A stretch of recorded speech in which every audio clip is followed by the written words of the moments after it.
اعوذ باللہ من الشیطان الرجیم بسم اللہ الرحمن الرحیم السلام علیکم ورحمۃ اللہ وبرکاتہ۔ ناظرین، آپ کو علی رضا ٹی وی میں خوش آمدید کہتے ہیں۔ آج میں آپ کو غم اور پریشانی دور کرنے کا ایک پیارا سا وظیفہ بتاؤں گا۔ ویڈیو شروع کرنے سے پہلے میری تمام بھائیوں سے گزارش ہے کہ جو بھائی بھی میرے چینل پر نئے ہیں وہ مہربانی کر چینل کو سبسکرائب کریں اور ویڈیو کو زیادہ سے زیادہ شیئر کیا کریں۔ تو شروع کرتے ہیں آج کی ویڈیو۔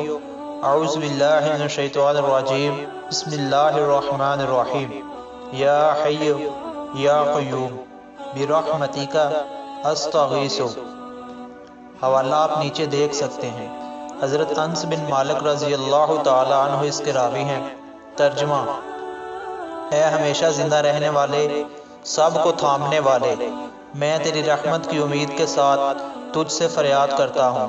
تو ناظرین، اللہ تعالیٰ سے دعا ہے کہ اللہ تعالیٰ ہمیں اٹھتے بیٹھتے چلتے پھرتے اس پیارے سے وظیفے کی کثرت کرنے کی توفیق عطا فرمائے تاکہ ہمیں بھی ہر غم اور پریشانی سے نجات حاصل ہو سکے۔ السلام علیکم ورحمۃ اللہ وبرکاتہ۔